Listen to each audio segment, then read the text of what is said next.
welcome back to the Mind and Money podcast. I'm Val, a financial planner. And I'm Sherry, a financial coach. And today I saw something random online and I haven't shared it with Val yet. And I kind of wish we were doing video because I'd like Yeah. to see her face. But we're rolling with tech challenges today and doing audio only. So we'll still gauge her reaction. So this was specific to a goal of wanting to work out more, but I feel like this is very easily adaptable to financial goals, challenges. And what this video shared about was how to use money as motivation to do the things you don't want to do, because as folks with ADHD, we do not have motivation in the way the neurotypicals do, who are just like, I want to get better at running. I want to get stronger. I am going to work out 4 days a week because that's logically what gets me there. We are like feral children. And we don't do things unless there's novelty, passion, urgency. There's all those things that motivate us, which are way different than what motivates neurotypical folks. And what this person was suggesting was that they use money as a motivator for getting to work out. So in this situation, and this might be a loaded question, they said, look at your budget and figure out a number that you could reasonably take out from your budget and not have towards your expenses or whatever you need every month. And again, the important piece of this puzzle is having a very trusted friend or family member. And then you send them that money. So I think in this situation, she said it was $500. So she sent her friend $500. And the deal was every time she worked out, she earned $25. So every time she worked out, friend would send her $25 or maybe like move that $25 into another like bucket. And then at the end of the month, if she had not worked out to win back all that $500, the friend got it. It's win Ooh.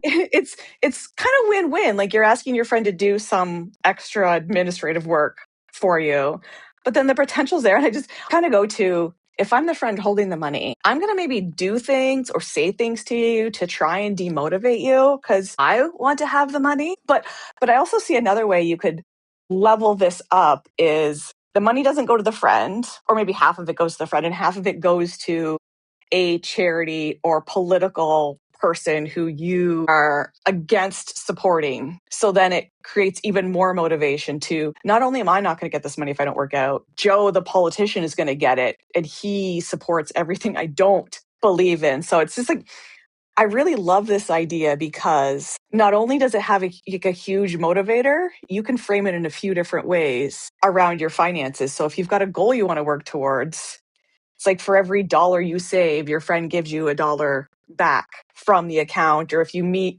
you can create so many different things when it comes to your money that can have Yeah, you getting money back. I do really like it. You're getting a lot of head nods when you're explaining the feral children running around and the urgency and passion. And when we, as ADHD people, we typically don't do things until we have certain things motivating us. I like this idea. I would hate being the friend that held the money only because that could be up to 20 e-transfers that month. And I just know I'd be like, oh my God. Like if you did it once a week, I'm fine with that. But like if you were like every day, like, hey, send me this, hey, send me this, I'd be like, oh my gosh. So that's just me going, that's another administrative thing for me to do. But weekly, we could talk about that.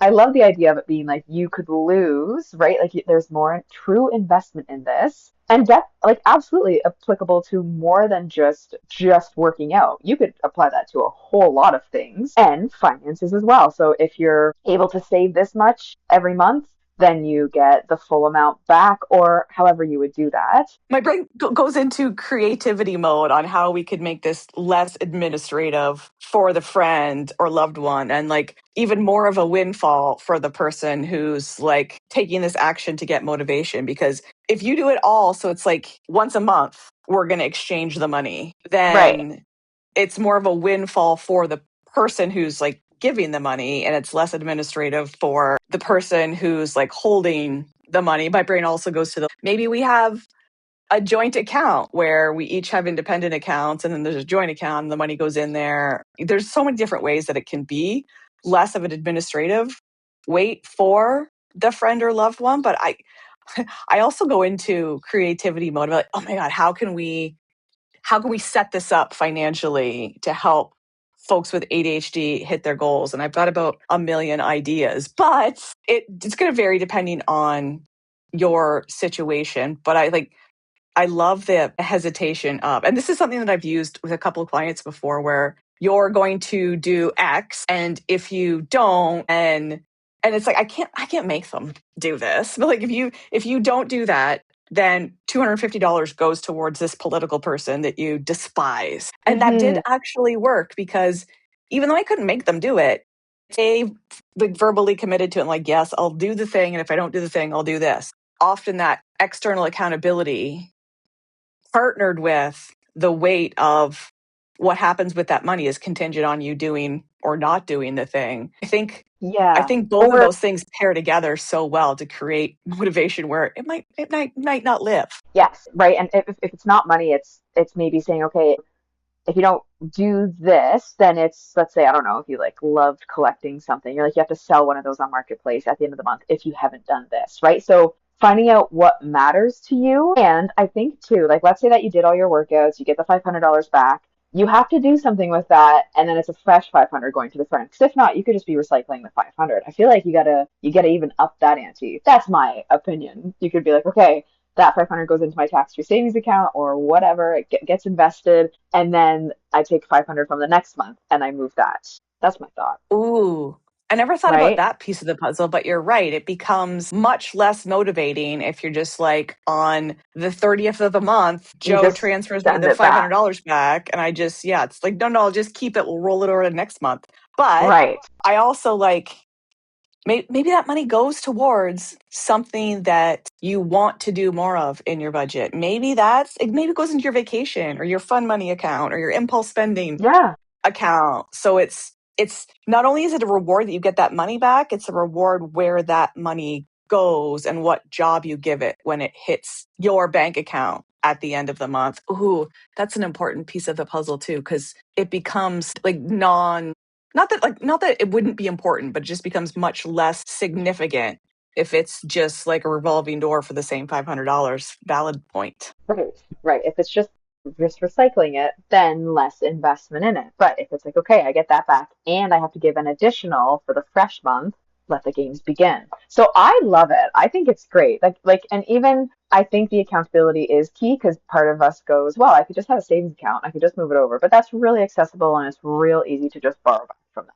instead of having that friend with the accountability and the barrier to the funds instead of going, oh shoot, I need that. No, I haven't worked out, but I've got to transfer it back anyways. Yeah, and that external accountability be like at the end of, like, maybe those text updates are happening every day. Like, yes, I worked out today. I'm going to put a check on the box or whatever's going to Hmm. work for you to track that.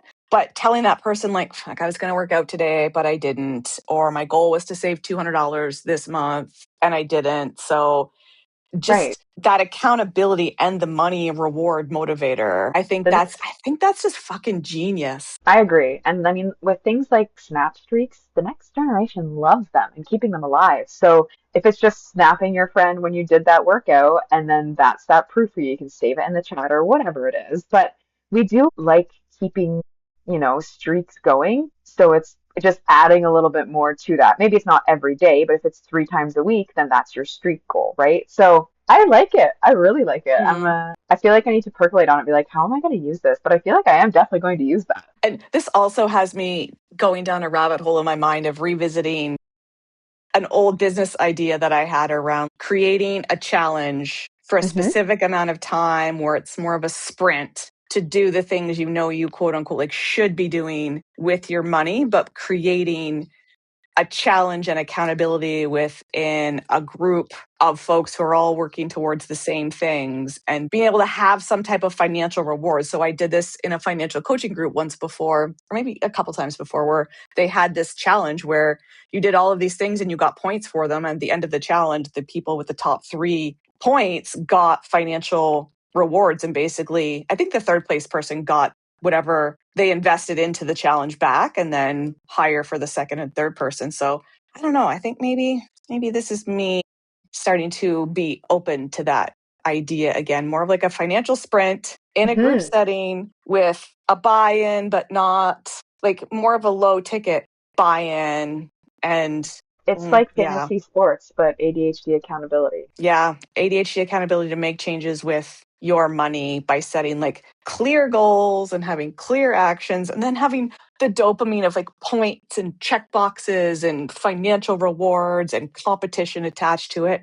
Damn, I think Yeah. I've convinced myself I need to do this. It's gamifying it, right? Like it's gamifying the things that we don't want to do, but we can do, putting some heat behind us and something to go for. Like because even if you got fourth place and you got nothing, you still got a lot of shit done, I bet. And then you get the belief that you can do the hard things that you are Yes. avoiding. So that's a The, priceless reward. So if you're agreed. seeing this and you're interested in this challenge and you haven't seen anything from me on doing it, give me a little nudge and say like, "Hey, what's up with this, coach? This is something that I would be all in for." So get your shit together. Curious. Okay, I will also be hounding you for that. Love it.